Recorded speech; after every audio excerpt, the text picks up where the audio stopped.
How we doing, y'all? Alright, we got some great videos. Like, share, subscribe.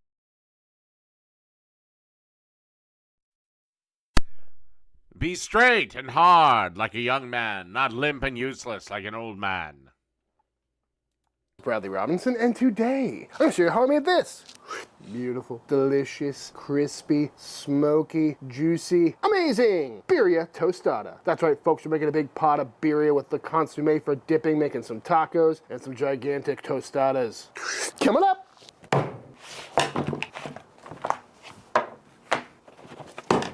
This is some meat. Ooh. Pat it dry. And what I've got here is some, By the way, very important step. Always pat your meat dry. beef cheeks, some boneless short rib, a big old chuck roast, and a couple of beef shanks. And that's a lot of meat, but I'm okay with it. And that's because today we're taking another look at birria. And I've been playing with the birria taco form factor for the last few years, usually in December, because whenever the weather gets a little bit colder and we start heading toward the holidays, birria always comes to mind and sounds like a great idea because something about that braised, tender meat mixed with the warming spices of the cinnamon and a little bit of clove and all the wonderful chili flavors always sounds good on a cold day. And if you're gonna make it, I suggest making a big batch because it vacuum seals and freezes really easily, comes back to life incredibly well, and everyone loves a good birria taco or birria taquito. Made those a couple of years ago. And today we're gonna be making a birria tostada. But honestly, with all this meat, I'll probably make some of everything. And traditionally, I believe birria is made with goat meat, but most of the time when you see it around these parts, it's made with beef. And when it comes to beef, you wanna just get some cheap, tough cuts like a chuck roast or these shanks. These are great because of that marrow in there. That's gonna really help the stock. And braising down these tough cuts makes them super tender and super shreddy, which is why we got some short rib and of course some beef cheeks. Again, all this extra fat is really going to help fortify the stock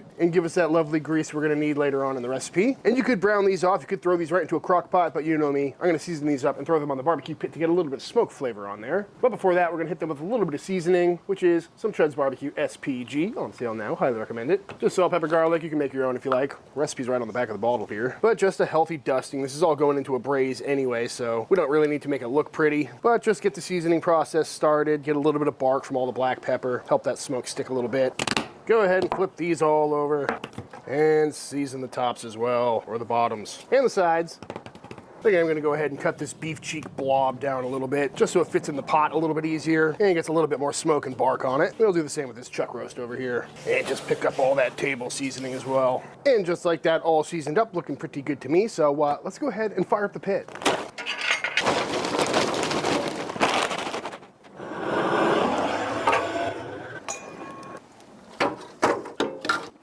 Boot rhymes with toot.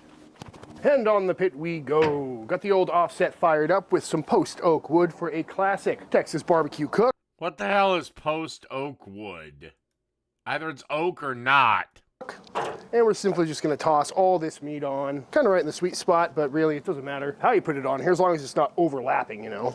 Although even that would probably still be fine, because really we're just trying to get some color and some smoke flavor on this meat. But remember, this is going into a braise, which is really where most of the cooking is gonna happen. So this stage is mostly just about flavor, but also the longer it's on here, probably the less time it'll take in the braise itself. So I'm probably gonna rock this around 275 degrees for maybe 3-4 hours until they start looking nice and smoky, taking on some good color, and probably shrink up a little bit, which will also help fit them in the pot. It's been about 4 hours on the smoker with I'd love to know when this guy films and why his nights are so starless. all this meat, and it's starting to look nice and smoky, nice and dark. Definitely getting a lot of good flavor on there. So I think it's about time we whipped up our consomme, or adobo sauce, or braise, or whatever you want to call it. I'm going to be calling it consomme for the rest of this video because that's what it's called when served with birria. But I am aware that it's not a French clarified stock, just so we're clear. And to make it is pretty easy.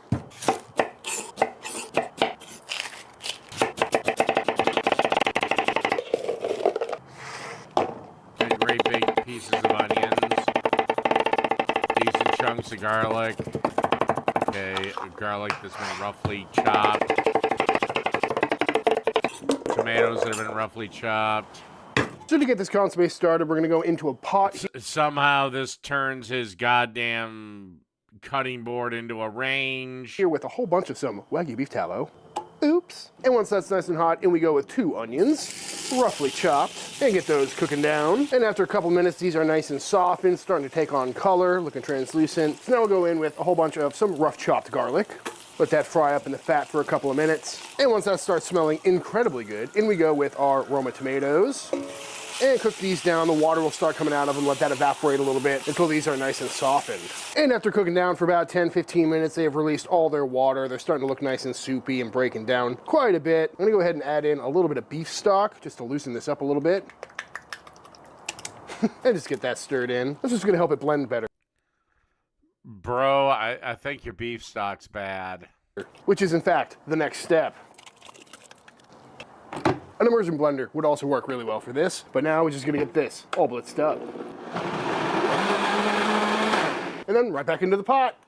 And then in another pot, we are quickly gonna toast off some spices, including some cumin seeds, coriander seeds, black peppercorns, a couple Is your cutting board a burner today or not? cinnamon sticks, and about 3-4 cloves. I was just gonna toast these on dry heat for just a couple minutes to help waken up for dipping back there, meaty, cheap. Damn it. Using how far you took them on the smoke, very much full of gelatin. I'm gonna get this all wrapped up. And this is gonna work a lot like to help waken up their flavor. There we go. And Now, again, how does this work? Where is the heat coming from? I mean, it can't just be steel plates, which, yes, I know can get hot and retain heat, but they lose heat. After just a couple of minutes, these are nicely toasted, starting to see a little wisp of smoke, so we can pour these off. Unless those are just holding pans that he uses and he cooks them off camera. And set them aside for a minute.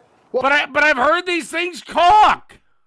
while we go back into this dry pot with our chilies. These are some Guajillo chilies that I took the stems off and took all the seeds out of.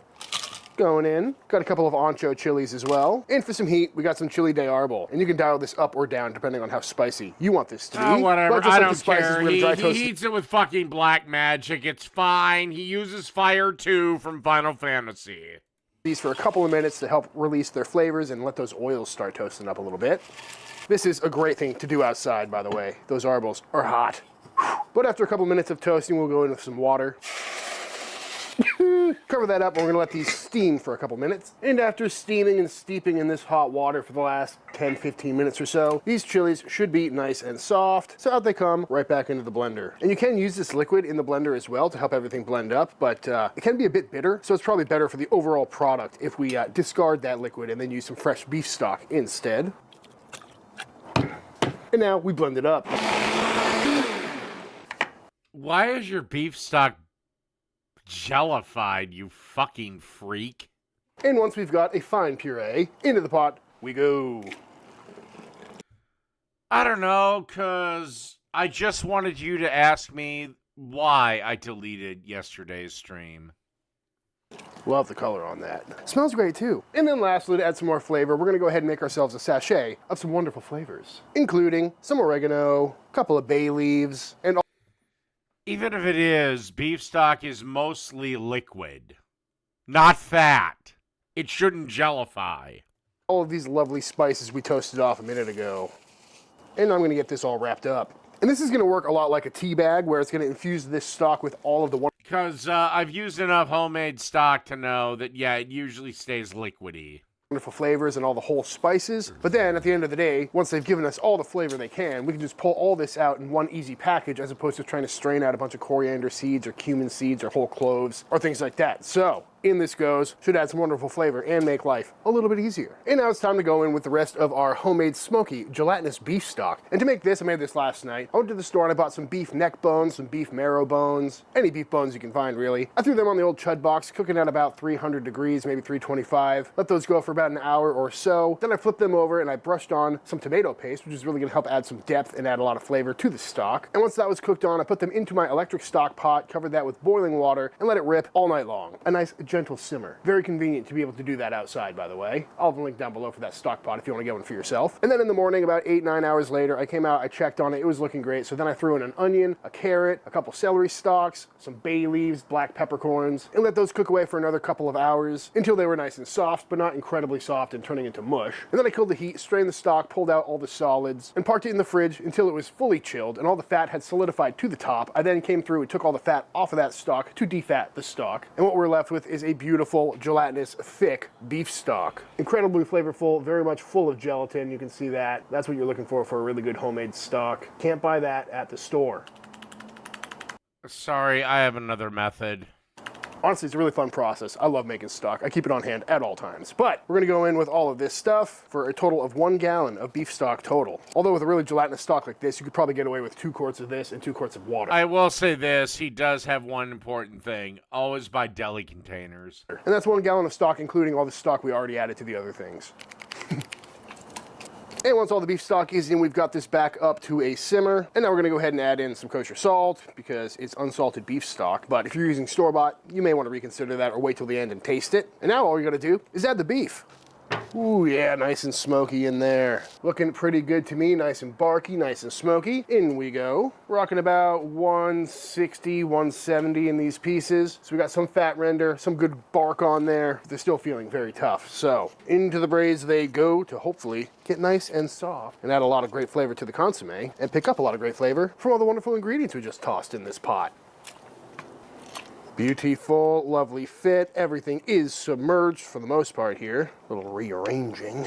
And now lid goes on and we're gonna simmer this for the next several hours. And I'm not really sure how long this is gonna take. It really depends on what cuts of meat you're using, how far you took them on the smoker, and things of that nature, but probably should only take a couple hours. But I'll let you know when everything is nice and tender. And just like that, after 3, maybe 3.5 hours of bubbling away, this stuff is looking very good, very shreddy, all falling apart. Looks a lot like barbacoa at this point, honestly. Smells incredible. And the whole time I came through every now and again and I was stirring it, kind of scraping the bottom, making sure nothing was burning on the bottom. But what we're left with is some super...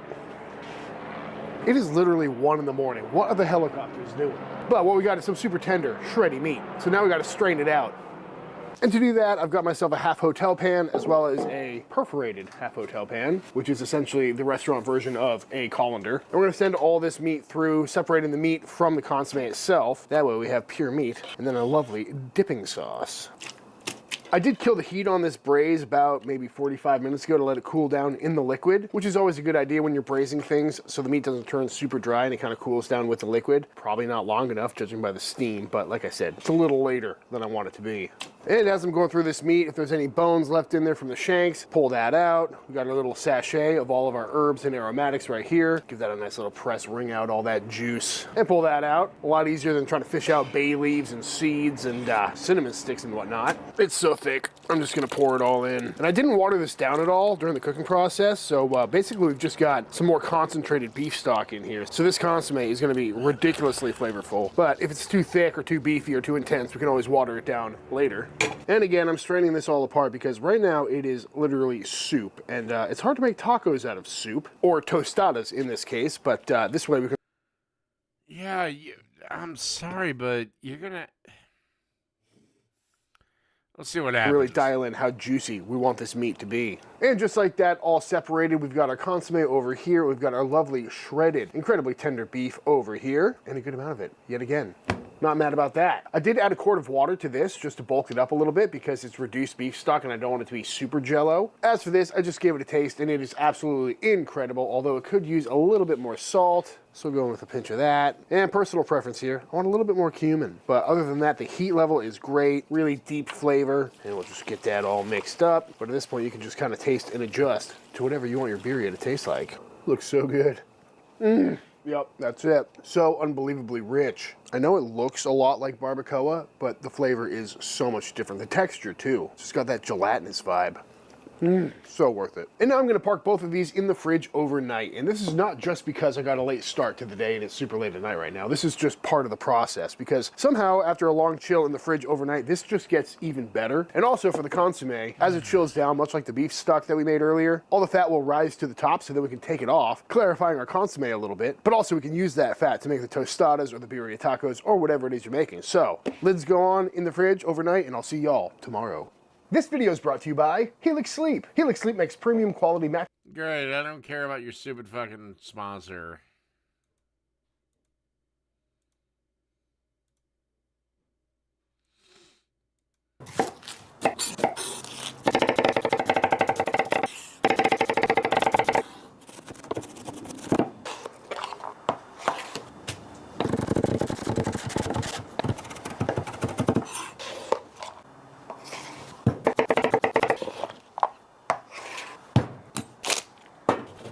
how many fucking limes do you need? One overnight later, it is the next evening, if you couldn't tell, and I think it's time to check in on this consomme because I want some birria. And taking a look at it, there is definitely a big layer of solidified fat on the top, and this whole thing feels like it's made out of Jell-O. But now we can go ahead and take this fat cap off the top. See how thick it is. Oh yeah, there's a lot of fat in here, which is a good thing. Beautiful, red, vibrant fat. That's exactly what we're hoping for. Chock full of great flavors. But now I'm gonna come through and carefully remove all this fat and keep this aside in a bowl over here, because we're gonna need it to cook our tortillas. Something very satisfying about doing this. And just like that, most of the fat is removed. We can leave a little bit in there. It's not gonna hurt anything, but yeah, this is pure Jell-O, pure concentrated flavor, and pretty crazy looking. But now we're gonna heat this up to make sure it's nice and melted and nice and hot. Got the consomme heating up on the burner over here, and it smells absolutely incredible. As for the meat, we want to make sure that's warmed through as. See, that's why I think those fucking discs are just things you heated up on here. On the burner that is literally right there. Well, so I've got mine parked inside in a 300-degree toaster oven coming up in temp, but you could do whatever you want. You could throw it on the grill, pop it in the microwave, sous vide would be a great option. You could take it straight from the fridge and throw it on the flat top. That sounds like a great idea, but we just want to make sure it is nice and warm. As for tortillas, I really should be making my own for this recipe, and I have in the past many times. Several birria videos I've made my own tortillas, and they work great for when I'm making tacos, but I'm just really not good at making crispy corn tortillas. You can check out my barbecue nacho video from a while back if you want to see me fail at that a few times. So today we're gonna make it easy and just go with some store-bought. I got some regular size and some street taco size, and I'm probably gonna knock out some tacos as well, but we gotta get these cooked off. And to do that, we're gonna melt down this fat we just pulled off the stock. And once that fat is nice and toasty, in we go with our corn tortillas, and we're gonna let those fry, and hopefully they get nice and crispy and infused with all that lovely flavor. Looking puffy, feeling crispy, and after just a couple seconds, that is looking beautiful. So off it comes to drain on a paper towel. And we'll go in with number 2. I did strain this fat just now in between tortillas because a lot of the residual stock and consomme that was in the fat was starting to burn on the bottom. So I strained out all the particulates, and now it's a little bit cleaner of a fat. God, it smells so good out here. Looking crispy. We'll go down with some of these little guys as well. Well, that didn't really work out as I was hoping, because when I first started making this video, I was thinking about just taking the tortillas, dropping them into a deep fryer to get crispy, then running them through the birria fat to get all the color and flavor. But that seemed kind of lame, so I thought maybe I should just try frying them to crispy. All right, enough of this shit. The perfect garnish. And there it is, folks, the birria tostada. And Great, wonderful, whatever.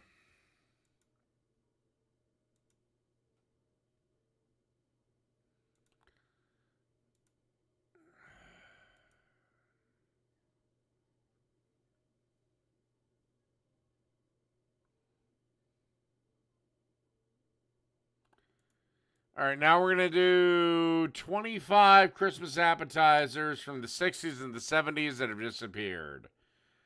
All I can say from this photo is that bitch is a man. I don't know what's going on with this guy, and the two blondes are hot. 60s and 70s were all about deviled eggs and crackers? Think again. These Mad Men-era holiday gatherings served up some of the most ambitious, theatrical, and downright bizarre appetizers in American culinary. Great, and I have to pee. I'll be right back.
Okay.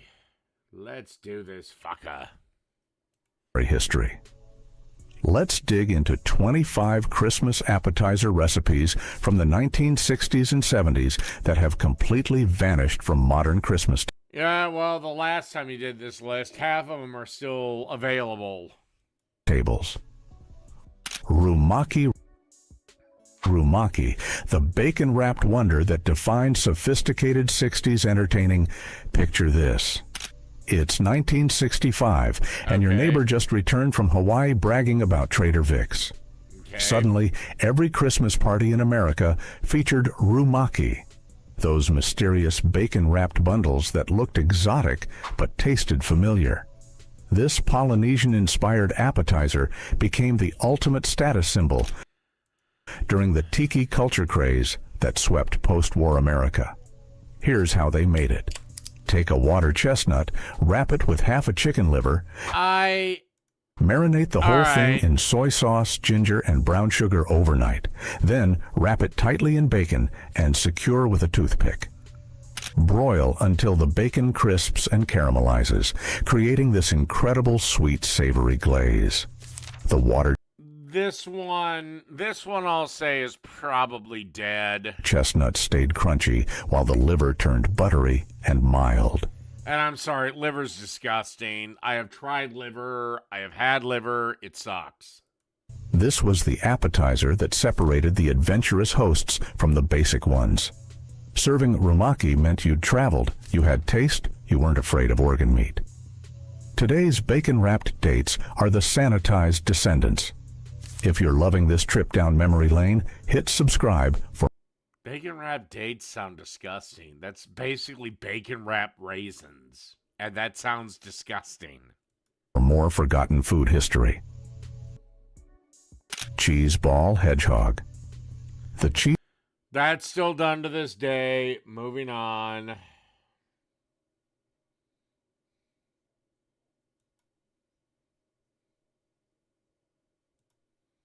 nervously trying to extract pretzels without destroying the sculpture. The cheese ball hedgehog represented everything about 60s entertaining. Presentation over practicality, whimsy. I will say the narration is probably AI slop. But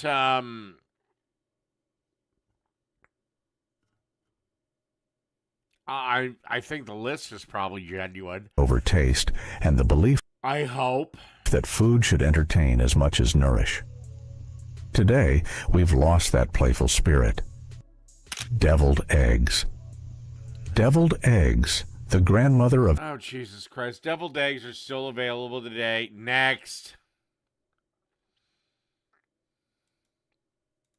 the deviled egg was democracy in action. Cheap enough for everyone, fancy enough for anyone. Lobster Thermidor. Lobster. I grew up in Minnesota, so we were about as far away from lobsters as you could possibly fucking get. Thermidor, the ultimate we've made it Christmas appetizer. Great, whatever. I don't care. I'm assuming this. Talk to me, coastal people. Is lobster thermidor still a thing?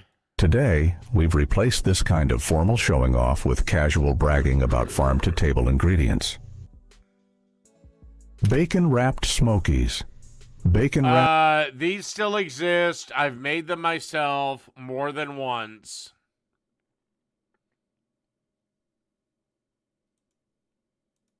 with convenience foods dressed up just enough for company.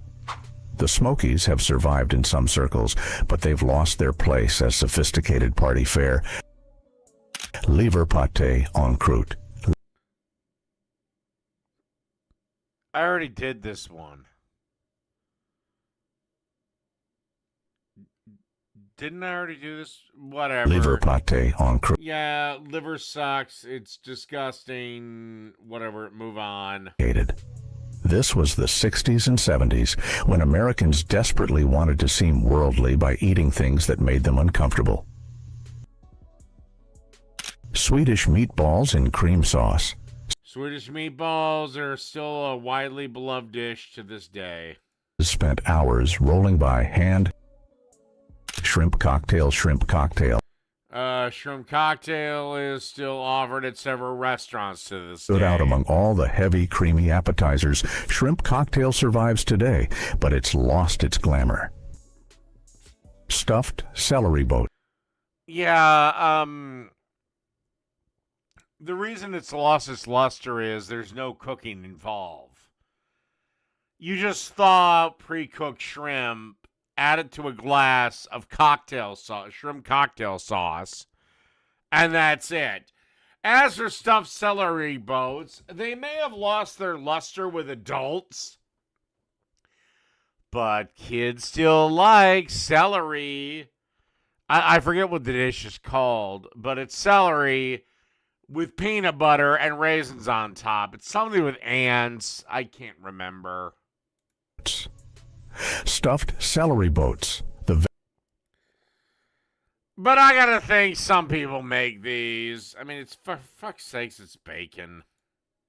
Feels absurd when you could just serve crudités with ranch dip, ham and pickle roll-ups. Ham and pickle roll-ups. Possibly the easiest appetizer in the entire 60s. This I don't know if they do anymore. I like pickles, I like ham, but I'd never do a ham pickle roll-up. Reminiscent of a time when convenience was celebrated rather than hidden. Tomato aspic mold. Tomato aspic mold. I know I've done this one before, so I'm just gonna kill it. This one I know I've done before because I remember this specifically being like, "What the fuck is this?"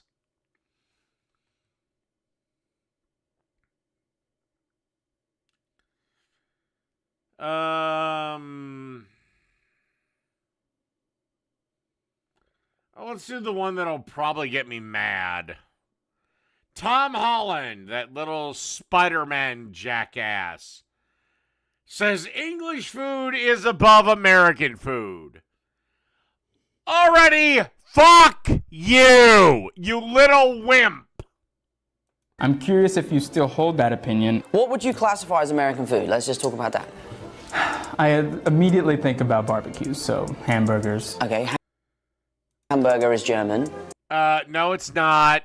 Yeah, okay, it may have come from Hamburg, Germany, but our version of it is distinctly American. Fuck you, you little twit. From Hamburg, what else would you consider American food? And also, most Americans don't have hamburgers. We have cheeseburgers, which is distinctly American.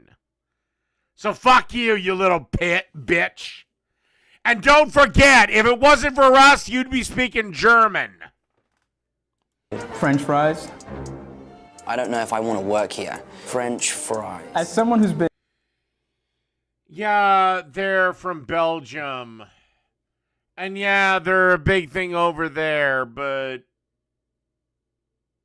You know what? That one I'll give you as universal. Been steeped in American culture for a bit now. Okay. Are they fries or chips? That's a really interesting question, because I say fries now, because I'm tired of Correct. ordering a German burger with French fries and getting potato chips. You've also been on record. Yeah, except nobody orders burgers nobody orders fucking burgers. We always order cheeseburgers, which is distinctly American, you little fucking English dipshit.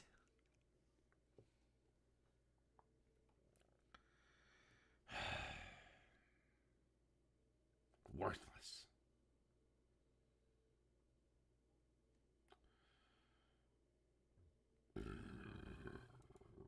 Next. The one girl that I still probably can't insult, even though she hasn't been relevant for 7 years. This is Molly from Bon Appetit's Test Kitchen, and she's making penne alla vodka. Those are so delicious. Oh my god. Those are insane. Ah. I'm just snacking on a couple tomatoes. This is a recipe from our sister site, Basically. It is rigatoni with the easiest peasiest vodka sauce. There are very few ingredients in this dish. This particular recipe... And I get it. When she revealed she had a husband, 1,000 fucking internet dorks cried in terror.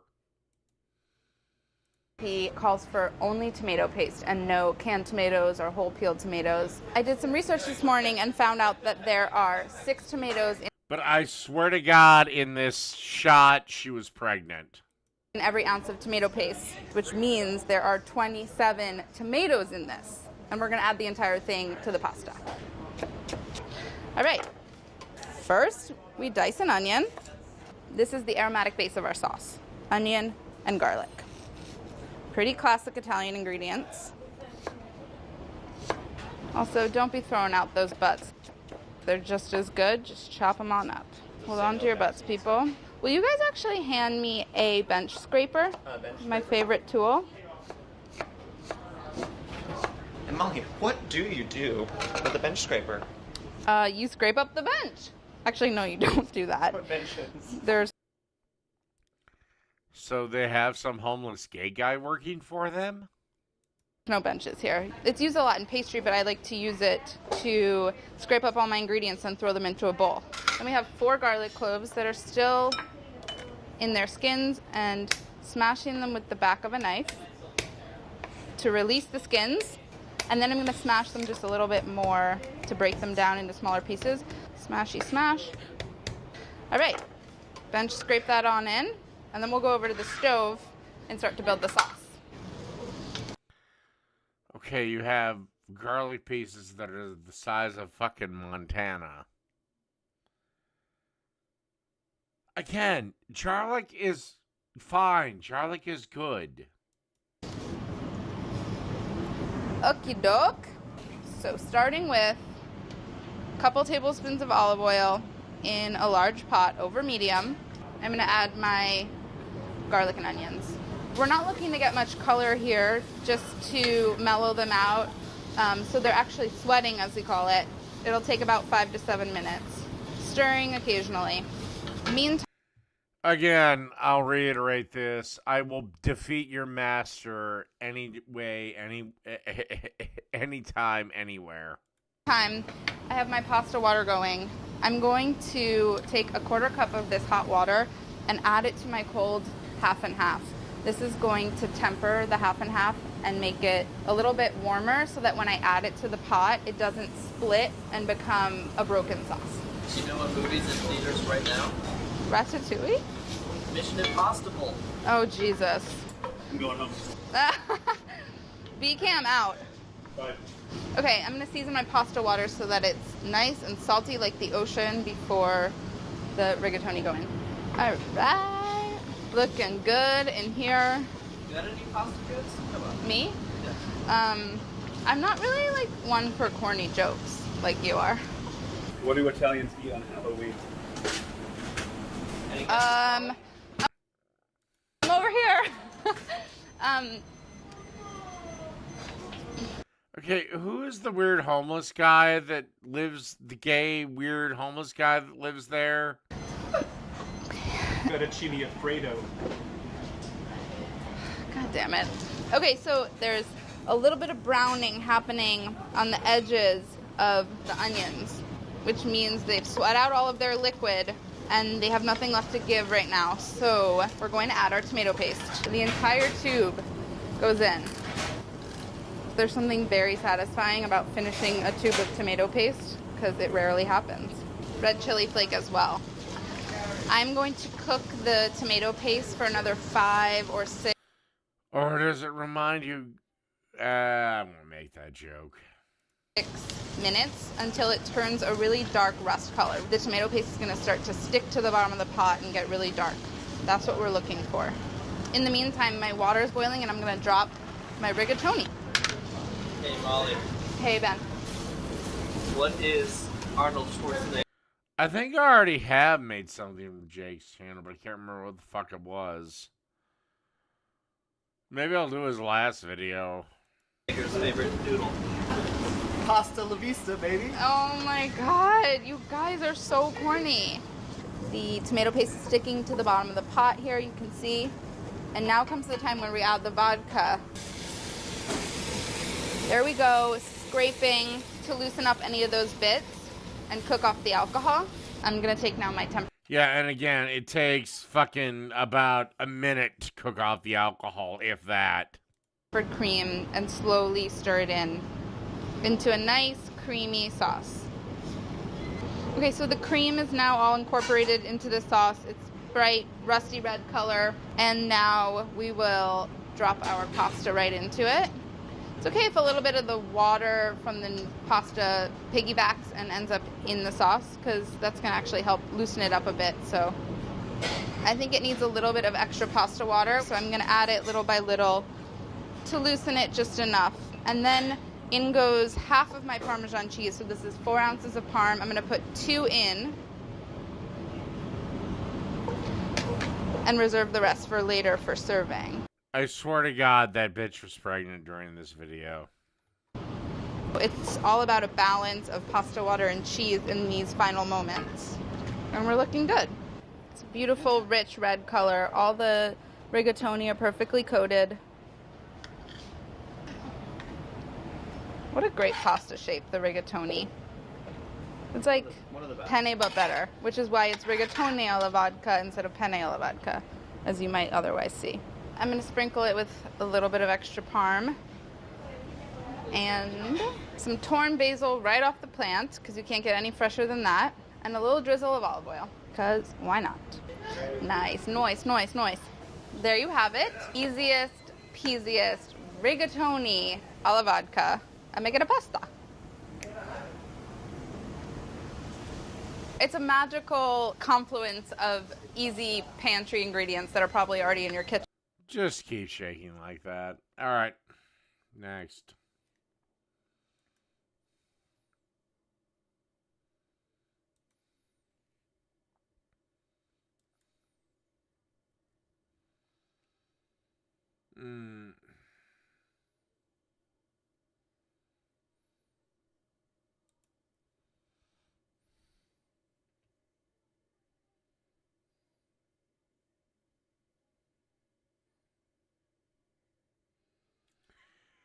All right, now we go to this. WWE Champion CM Punk joins. I thought CM Punk was a vegan, but whatever. Beef. Love it. Let's get cooking. What's for lunch? What's for lunch? I know he's in the kitchen whipping something tough. What's for lunch? What's for lunch? Wanna see what Chef Donnie's cooking up? What's for lunch? Guys, welcome back to What's for Lunch, presented by Pepsi. Current WWE Heavyweight Champion CM Punk. Welcome to the kitchen. Thank you, Chef. This Thanks is for having awesome. me. I mean, this is incredible. We got the belt right here. This is incredible. Look at this. I mean, we're doing Italian beefs. We're in Chicago. Yeah. You guys are going to be back for the Elimination Chamber. February 26th, do I have 28th. February 28th. Close. So close. Yeah. 2026. And you're from Chicago originally, correct? Born and raised, yeah. Born and raised. So Italian beef is, you're no stranger to the beefs. Correct. So, a lot of pressure here. Now no we better pressure. have this. I see you got the jardinera here. We got the jar already. We got the good. pepper. So, We're good. beef is a two-day process. So I made one last night. We got one that we'll slice up, and then we'll go through the process of making it right here. So we'll kind of do a little TV magic. Okay. I mean, look at the piece of bread we got here. This is fresh from the bakery this morning. So we're here to, we're not messing around. Oh, I could hit somebody with this. Yeah, you definitely could. You might have to use that in the next prop in the ring. Take a beef out. Get real Chicago with it. I guess we'll get started. The first things first. This sucks. For the beef. So there's a couple ways to do this. We're using a top How did Chef Johnny get CM Punk to be on this thing? sirloin. Different beef stands use different cuts. You go to Mr. Beef, they're going to use the butt. They're going to use the far back. You can go to the other places, they're going to use the chuck. Way more connected tissue, harder to break down. It's better for pull. It's cheaper, but it more pulls apart. It doesn't really slice. And then you go to somewhere like. This sucks. How the hell did this dork? How the hell did this dork get hired by Barstool Sports? That sucks. I'm done with that. Or maybe it's just because I'm cranky. I don't know. I don't fucking know. Who cares? All right, this is the Officer Bill Gannon sandwich from Dragnet. Today we're going to be doing a sandwich from 1952, specifically one that was highlighted in the show Dragnet. About 1 billion of you sent me the clip. It's one of 2 sandwiches that I know about from Dragnet, and it's an unusual sandwich. Why don't we let Officer Bill Gannon tell us what's in it? Corned beef, imported Swiss, lettuce, Russian dressing, coleslaw, kosher pickle. Wait. Whoa.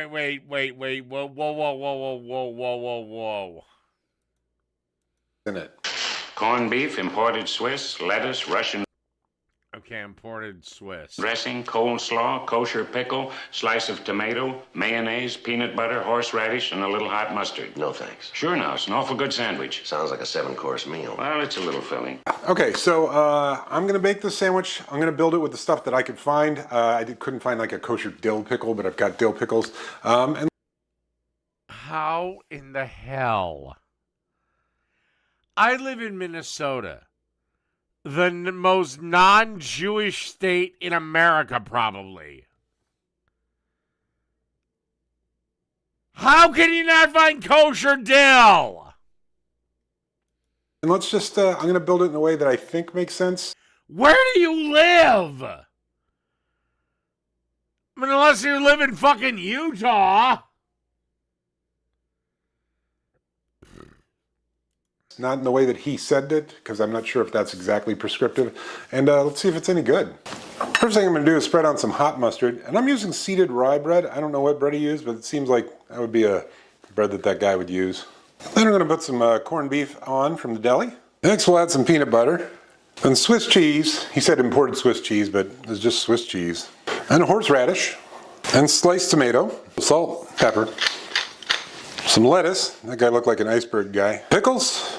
Russian dressing, coleslaw, and on our top piece of bread, mayonnaise. Okay, let's give this Officer Bill Gannon sandwich from This almost sounds like the Rachel. Dragnet a go. That is a 7-course meal. It's actually not bad. Peanut butter, as we all know, can go both sweet and savory pretty easily. The hot mustard is quite hot. But all the elements are working in here. The coleslaw, the tomatoes, the lettuce, the mayonnaise, the Russian dressing. It's a bit sloppy to eat, but it's pretty good. I think this is pretty tasty, to be honest with you. I don't know that I want to add anything to plus this up because really it's just gilding the lily at this point. It's got heat, it's got texture in the form of the crunch of the pickle. Well, I still cannot believe for the life of me you couldn't find fucking kosher pickles. Again, I live in Minnesota. We're mostly Norwegian and German. And we fucking fuck. And the coleslaw. It's got a little sweetness from the tomatoes. You got the corned beef, you got the Swiss cheese. Because yeah, I can find kosher dills in any fucking grocery store, Target, Walmart. Got a little bit of a tang from the horseradish, as well as the Russian dressing. Well, And yeah, we got a great big population of fucking Somalians too. That's why my vision is to douse the entire state of Minnesota in pork blood. Just to piss all those fuckers off. Really you think your invisible man in the sky cares if you have the blood of a pig or not? And that's my big thing with people of faith is like, well, which God under which rules? Because the 3 gods of Abraham all follow different rules. And one says you can't eat pork. Well, 2 say you can't eat pork. 1 says it's fine. 1 says you can't drink the fermentation of grape or wheat. And the other 2 say it's fine.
You know, it's also funny that, you know, when religious people say, I can't believe you don't believe in God, and it's like kind of like, well, take the three major Abrahamic religions, Judaism, Islam, and Christianity, and none of them can at least agree on when the goddamn Sabbath is. All three of them have a different day. One has Friday, one has Saturday, the other has Sunday. Fuck me and fuck. I got to say, the Officer Bill Gannon sandwich from Dragnet in 1952 was tasty. The peanut butter actually sort of like grounded it a little bit and kind of made everything sort of come together. All right, I don't care about your review. Not what I'm here to do.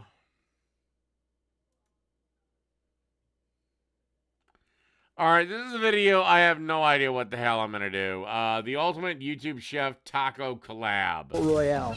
2 teams, 3 creators each, and every person is responsible for one element of an entire fully built taco. Now, to keep things focused, we're going to work within the world of the carne asada taco, right?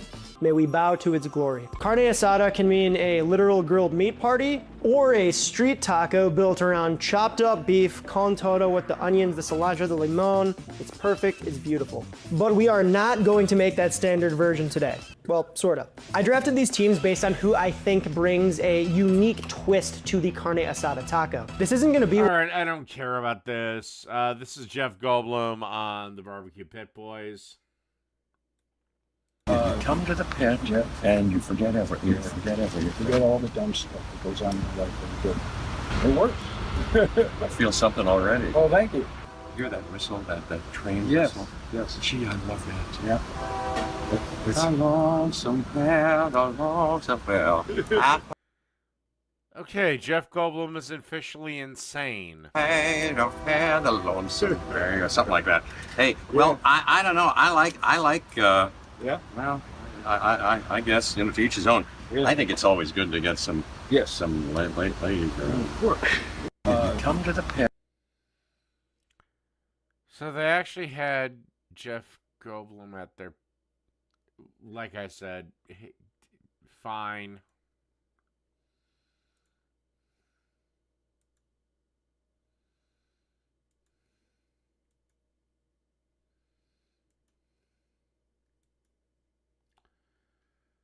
And I guess I'll close it out with my favorite punching bag.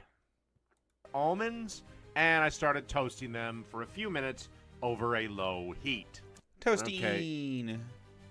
And then, not a point, into a bowl. Is this the croissant one? I don't know. Bowl that has 2 cups of shredded chicken. I added shredded chicken and lightly. No, this would be a chicken salad one. What the hell are you watching here, sweetheart?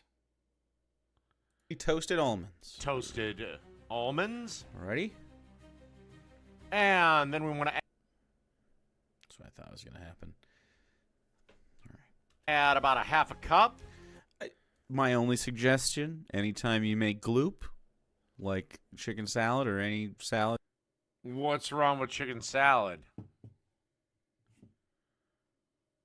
What's wrong with it, Jake?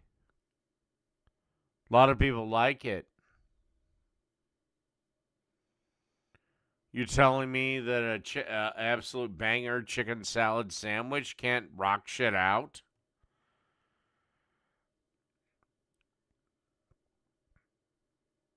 What's wrong with a chicken salad sandwich, Jake? Come on, tell me. Come on, tell me.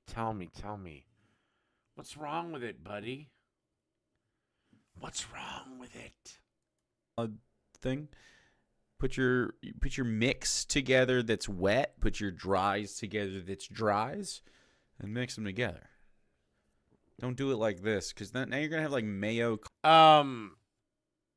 It's not fucking goddamn cookies.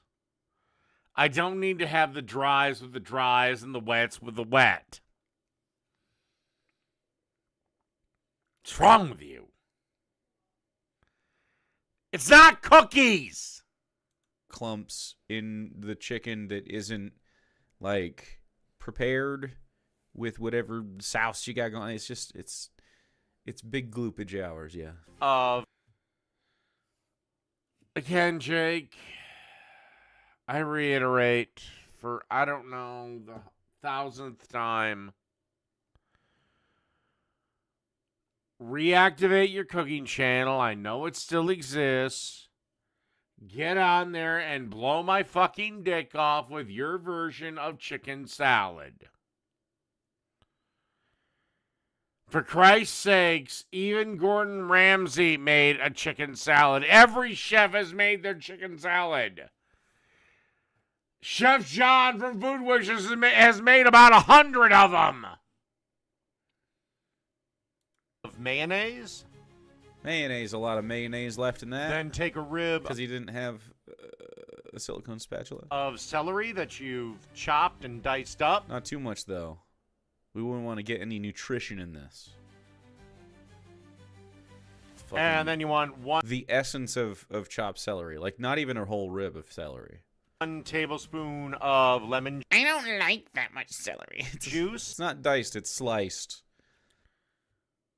No, it was diced.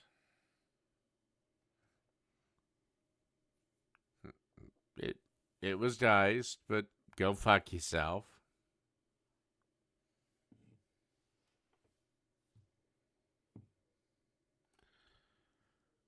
I wouldn't actually go out of my way to talk to Jake if my fucking life depended on it.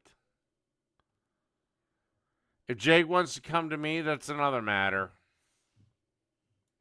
You would have to cut it into quarters, essentially, to dice it, which is a really good way to do it. Cut it in half, and cut it in half again long ways, both times. And then just stack them together like sticks and dice them. Yeah, that's exactly what I did, you jackass. Wash your celery, too, almost always. Very rarely do they come, like, perfect. And then, of course, salt and pepper. And then you just want to grab a spoon and mix everything around till everything is coated. I was still kind of chopping the chicken as I did this. Okay. And if it's a little too dry for your liking, feel free to add a little bit more mayo to it. Oh, yeah. How much mayo do you add to your chicken salad? Seriously, if I were to give you, Jake, 2 pounds of shredded chicken and said make that shredded chicken and said make that into chicken salad, just dry shredded chicken, how much mayonnaise would you use? I guarantee it'd be probably a cup. If there's any cooking advice Dave is going to give, it's you could always add more mayo to this if you wanted. Something no one would ever consider. Very wise stuff. Have you ever had fucking supermarket chicken salad? Yeah. If you think I'm gloopy. All right, let's make a sandwich. All right, as you can see here, I've got some nicely toasted bread that I've already added some mayonnaise to. More mayonnaise. He always adding mayonnaise to the mayonnaise so that you get Yeah, geez. It's almost like most of it melted into the bread, as you can see, you fucking retard. Also, too, again, have you ever actually had gloopy chicken salad? Have you ever had that? Oh, wait, no, of course you haven't. Because all you do is you sit there and all you do is criticize because you know deep down those who can't criticize. Well, I take that back. Those who can't teach and those who really can't become critics. Again, Jake, you have your own cooking channel. You haven't done shit with it for 2 fucking years. Get on there. This should be an easy. All you would have to do is buy a fucking rotisserie chicken. And you can school me.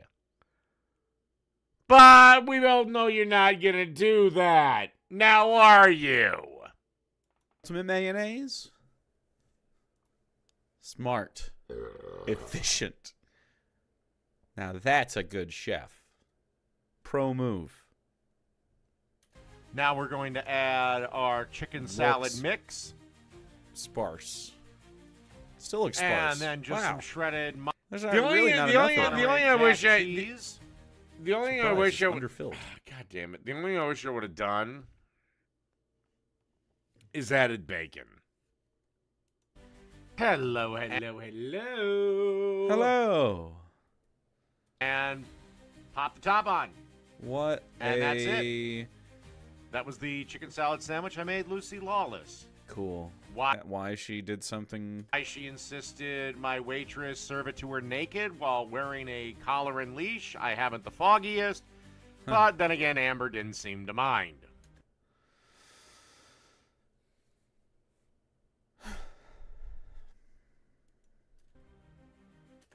He didn't. Do you? What was the problem with the joke, or? He didn't say done. He just stopped with that. Yes, because it's a Dave Chef to the Stars episode where I usually make up some lesbianic relationship with a made-up staff person, usually a female, and the star, usually another female. And usually it's a lesbian-related thing because I like lesbians usually. Maybe next time I do it, it'll be about Woody Harrelson jerking off to a plate of spaghetti. Great shot of the final product. Now that's a good fucking sandwich. I don't have any notes. That's perfect in every way. If you got this at a restaurant, you'd be fucking thrilled. So wait, you just admitted that you take notes. So you've seen all these videos before you shoot them. Jake, I don't have a script in front of me. I have nothing. I've never seen any of your videos that I've countered before. And I'm still better than you at it. That should send chills down your spine, my friend. $7.99, no problem. No problem. He's gonna kill his parents with salmonella, right? Well, I mean, he overcooks everything, so I don't know. But he definitely doesn't follow food safeties. Wait, I don't follow food safeties, but I overcook everything. Okay.